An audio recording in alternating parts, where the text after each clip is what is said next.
Today we're going to be reading chapter 17 and 18 of Among the Hidden by Margaret Peterson Haddix.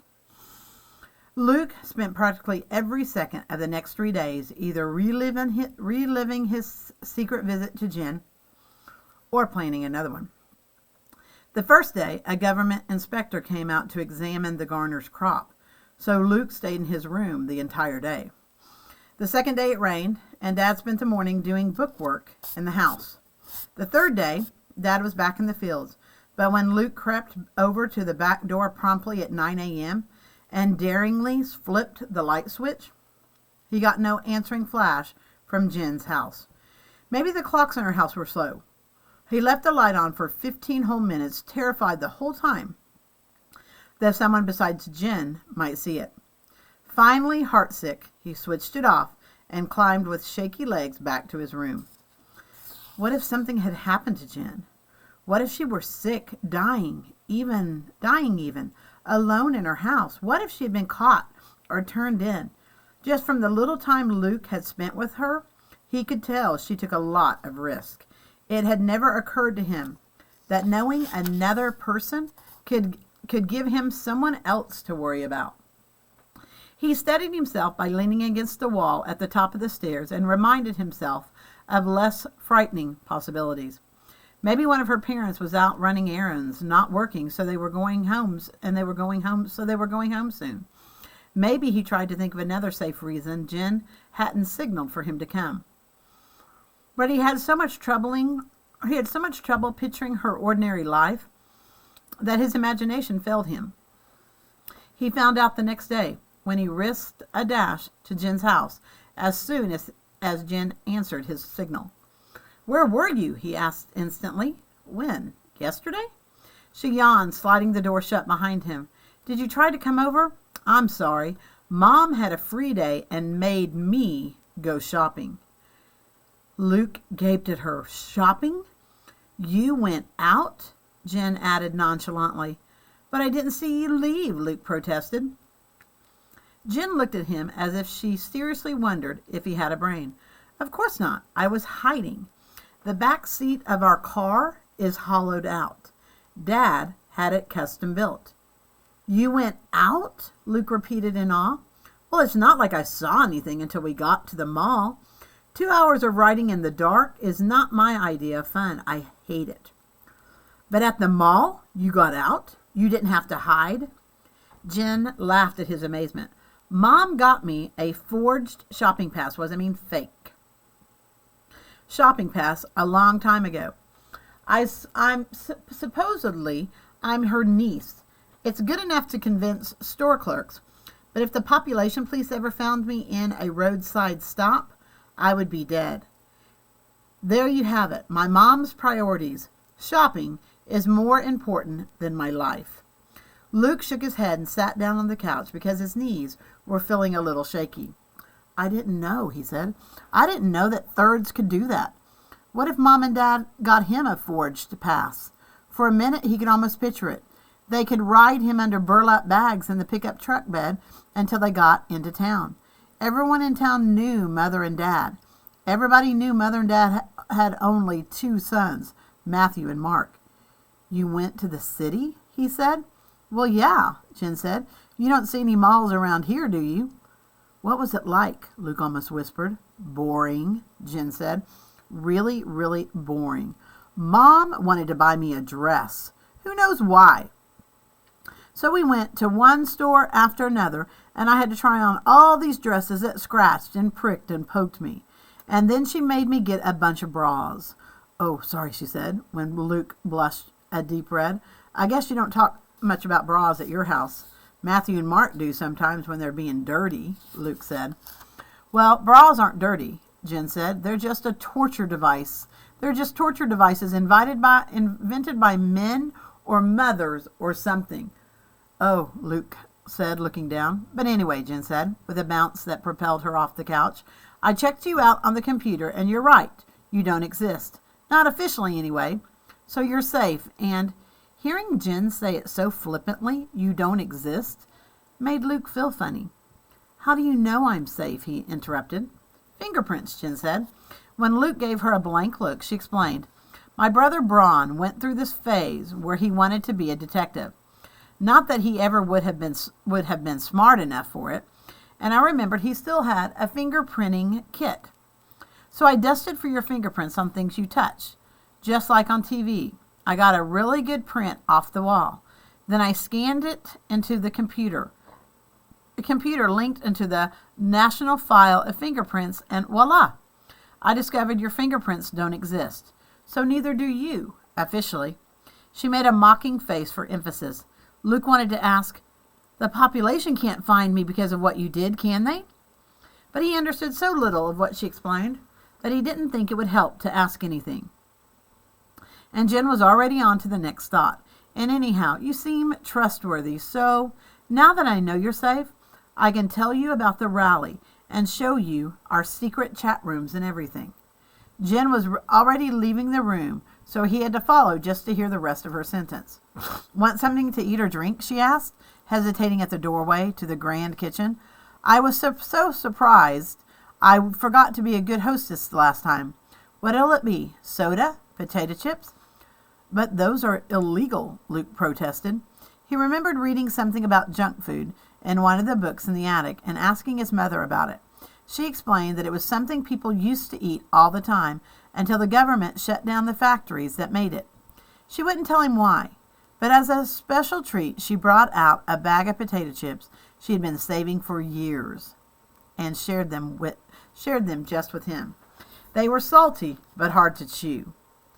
Luke had pretended to like them only because Mother seemed to want him to. Yeah, well, we're illegal too, so why shouldn't we enjoy ourselves? Jen asked, thrusting a bowl of chips at him. To be polite, Luke took one chip, and then another, and then another. Those potato chips were so good, he had to hold himself back from grabbing them by the handful. Jen stared at him. Do you go hungry sometimes? She asked in a low voice. No, Luke said in surprise. Some shadow children do, because they don't have food ration cards, and the rest of their family doesn't share, she said, opening a refrigerator that was bigger than every appliance in the Garner's kitchen put together. My family can get all the food we want, of course, but she looked at him in a way that once again made him feel conscious of his ragged clothes. How does your family get food for you? The question puzzled Luke. The same way they get it for themselves, he said. We grow it. We have a garden. I used to work in it a lot before, you know. And then we have the hogs, or used to. I guess sometimes we trade a butchered hog for someone else's butchered steer, so we have beef. Those were all shadowy transactions in Luke's mind. He had strained his brain to remember overhearing Dad or Matthew reporting to Mother. Ready to cook some steaks? Johnston up near Libertyville wants some ham. Jen dropped a plastic bottle full of brown liquid. You eat meat? She exclaimed. Sure, don't you? Luke asked. When Dad can get it, Jen said, bending to pick up the bottle. She poured a glassful for Luke and one for herself. Both drinks fizzed and bubbled.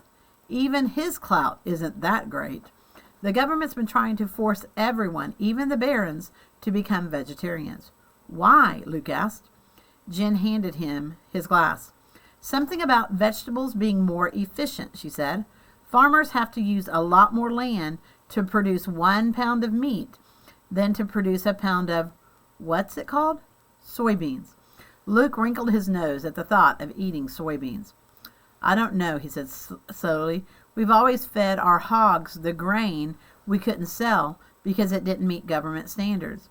But since the government made us get rid of our hogs, Dad just lets the grain rot in the field. Really? Jen grinned as if he had just announced the overthrow of the government. She thumped him on the back just as he took his first sip of soda. Between the bubbly drink and her enthusiastic pounding, Luke started coughing. Jen didn't seem to notice. See, I told you you'd be a big help. I'm going to go post that on a bulletin board right now. Wait, Luke sputtered between coughs. He didn't know what she was talking about, but he couldn't let her get his family in trouble. He chased her down the hall, catching up just as she was sliding into the chair in front of the computer. She switched it on, and it made the beep, beep, beep sounds Luke had heard the last time. Luke stood to the side, carefully out of sight of the screen. "It's not going to bite you," Jen said. "Grab a chair, sit down." Luke inched back. "But the government," he said. "The government's incompetent and stupid," Jen said. "Get it? Believe me, if they were watching through the computer, my computer screen, I would know by now." Meekly, Luke pulled over a padded chair and sat down. He watched as Jen typed in, "If the government let farmers feed their animals the grain they can't sell, there would be more meat." Luke was relieved that she hadn't mentioned his family, but unless the government was spying on them, he couldn't understand what difference it made for her to write that. "Where'd that go?" he asked as the words disappeared. "Who's going to see it?" "I put it on the Department of Agriculture bulletin board. Anyone with a computer can find it now. Maybe a government worker with half a brain will see it and actually think for the first time this decade." "But," Luke squinted in confusion, "why does it matter?" Jen fixed her gaze on Luke. "You don't even know, do you?"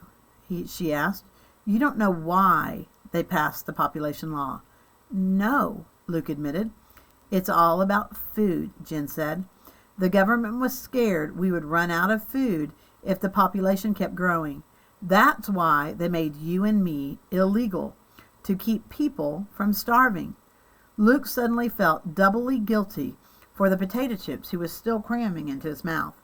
He swallowed hard and lowered his hands to his lap, instead of back into the chip bowl. "So if I didn't eat, my food would go to someone who was legal?" Luke said. "But in his family, that would be Matthew or Mark, and they were hardly starving. Matthew was even starting to sport the same roll of fat around his waist that Dad had." Then Luke remembered the tramp from long ago saying, "I ain't et in 3 days." Was that Luke's fault? Jen laughed. "Stop looking so worried," she said. "That is what the government thinks, but they're wrong. My dad says there's plenty of food. It's just not distributed right, meaning passed out to everyone equally. That's why we've got to stop the population law. That's why they've got to recognize you and me and all the other shadow kids. That's why we're going to have the rally." As ignorant as he was, Luke could tell from the way she said it that the rally was important. "Can you tell me about the rally now?" he asked humbly. "Yes," Jen said. She pushed away from the computer and twirled in her chair. "Hundreds of us, all the shadow children I could track down, are going to march on the government in protest. We'll go right to the president's house. We won't leave them alone until they give us the same rights as everyone else." Just my luck, Luke thought. I finally meet another third child, and she's absolutely crazy. "And," Jen said, as bubbly as the shaken soda, "you can come too. Won't it be great?" Chapter 18. Luke said he couldn't look at Jen's triumphant grin. I don't think He thought about how terrifying it was just running back and forth between his house and Jen's. Even this morning, on his third run through their yards, his heart had pounded so hard he wondered if it could burst from fear. And in the yard at least, he was sure, or as sure as he could be, that no one was watching. How could Jen think he would dare go out in public, where he knew people could see him? People in government, no less, and say, "I am a third child. I want to be treated like everyone else." "Scared?" Jen said softly. Luke could only nod. Jen turned back to the computer. "Well, I am too," she said matter-of-factly. She typed something, then looked back at Luke. "Some, but don't you think it'll be a relief? No more hiding, no more pretending, just being free." Luke wondered if he'd always misunderstood the meaning of the word relief. Jen's rally sounded like it was his worst nightmare. "You can think about it," she said. "You don't have to decide anything today. Now, ready to chat?" Luke looked back at the computer screen where rows of words were unfurling. "Carlos, it's 105 here, and my parents think it's a waste to run the AC during the day. Can you say Heartless?"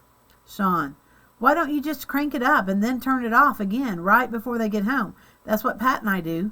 They'll never know. Carlos, yeah, but my parents probably read their electric bill. Yolanda, so what are they going to do? Ground you? Good point. I'm searching for the temp control right now. Yolanda, where's Jen? Sean, you know she never gets up this early. Carlos, curses. My parents have the temp control locked somehow. Told you they were evil. Where's Jen? I can't wait for her sarcastic comment. Luke read the words Jen was typing. I'm right here. And Sean, I do so get up early. I just don't choose to see you first thing. And Carlos, what's wrong? Is there sweat in your eyes? There's only one R in sarcastic. She hit another key, and the words appeared right with everyone else's. They were followed quickly by another line. Sean, good morning to you too, Jen. Glad to see you're still among the living. Jen typed quickly, no, just among the hidden. Not the same thing at all. Then she sent it too. What is this? Luke said. Some sort of game? He remembered Jen mentioning a Carlos before, never explaining who he was. Were these some sort of computerized imaginary friends? Carlos, Sean, Yolanda. They're all other third children. Sean's even got a brother, Pat, who's a fourth child. This is how I talk to them. Luke watched the next line of type appear. Carlos, thanks for the sympathy, Jen. But how? Luke asked, still doubtful. Oh, you know, it's the net, Jen said. If you got a spare hour or two sometime, I'll give you the technical gobbledygook and explain it. All I care about is that it works. I would die without someone to talk to. She was typing even as she talked. Luke craned his head to see what she wrote. Guess what? The kid I told you about, Luke, is here with me. Quickly, 3. Hi, Luke, appeared on the screen. Luke fought down panic. But the government, he said. They'll find me. Jen playfully slugged his arm. Chill, okay? No one from the government can get into this chat room. We all use a password. Just third children know it. And anyhow, even if someone else read this, what would they know? Just that somewhere in the world there's a kid named Luke. Big deal. But they can trace you through your computer, and then they'll find me too. Luke's heart was still pounding. Look, if they could trace people through the computer or through this chat room, wouldn't they have found me a long time ago? Jen asked. Luke tried to think clearly. Your parents, he said. You said that they could bribe people, so you're safe. But mine?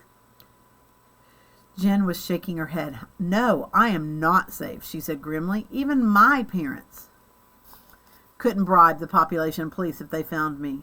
Maybe to keep them from looking, but maybe not even that.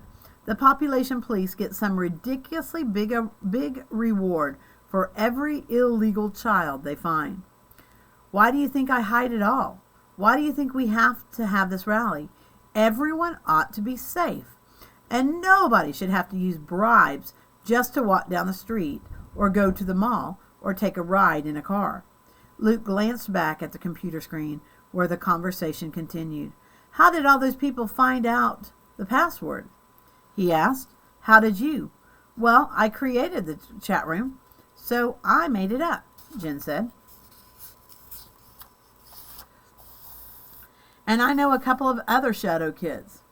And I got their parents, and I got my parents and their parents to get the password to them.